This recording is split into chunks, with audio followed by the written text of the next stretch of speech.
महाशिवरात्रि यह सिर्फ एक पर्व ही नहीं बल्कि शिव तत्व को जानने और स्वयं को शिव और शक्ति से जोड़ने का एक अवसर भी है।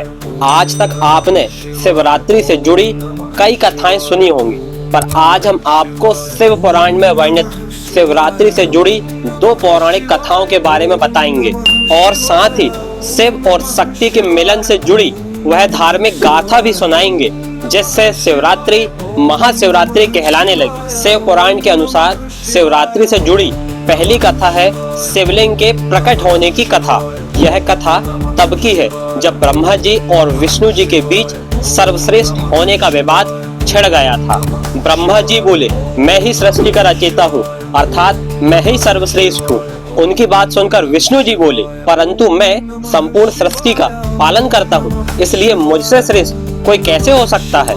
दोनों का यह विवाद देख शिव जी बोले, ब्रह्मा जी और विष्णु जी, यह विवाद व्यर्थ है। जो इस अग्नि स्तंभ का आदि और अंत खोज लेगा वही सर्वश्रेष्ठ होगा।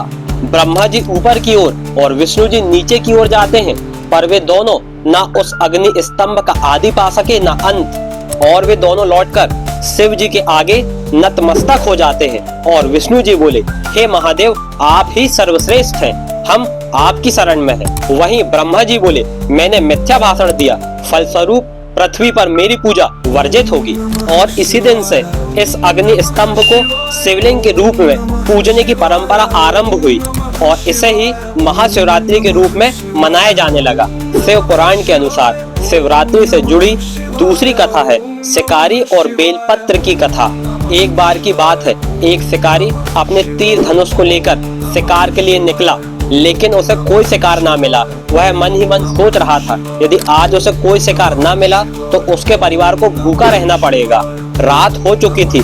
शिकारी जलाशय के पास स्थित एक पेड़ पर यह सोचते हुए चढ़ गया कि पानी पीने कोई न कोई शिकार जरूर आएगा।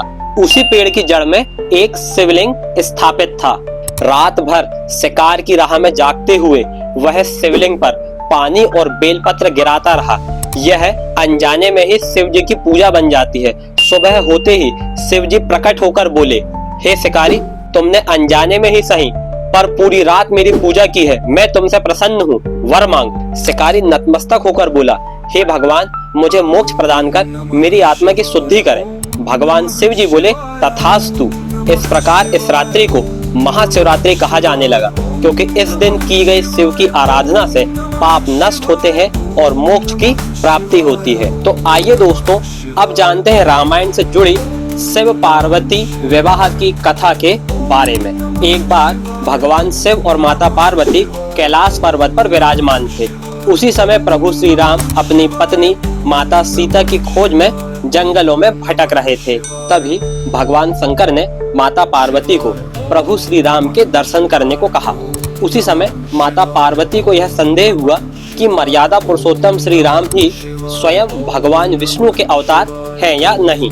माता पार्वती ने उनकी परीक्षा लेने का निश्चय किया और वे स्वयं माता सीता का रूप धारण कर प्रभु श्री राम के समक्ष प्रकट हो गई। प्रभु श्री राम ने उन्हें तुरंत पहचान लिया और आदर पूर्वक प्रणाम करते हुए कहा, माता पार्वती, आप यहाँ कैसे?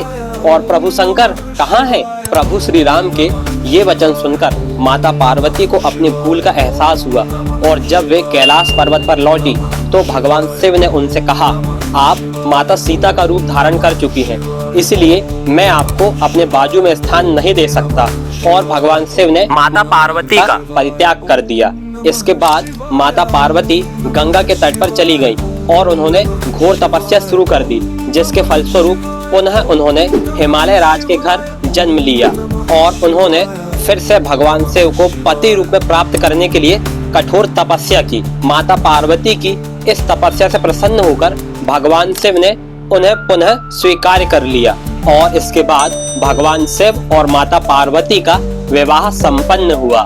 भगवान शिव और माता पार्वती का यही विवाह आज भी महाशिवरात्रि पर्व के नाम से जाना जाता है। हमारे YouTube चैनल की ओर से आप सभी लोगों को महाशिवरात्रि पर्व की ढेर सारी शुभकामनाएं और हार्दिक बधाइयां। यदि आपको हमारी यह वीडियो पसंद आई हो तो प्लीज इसे लाइक और शेयर करें और ऐसी ही जानकारी के लिए हमारे YouTube चैनल को सब्सक्राइब अवश्य करें। धन्यवाद। हर हर महादेव।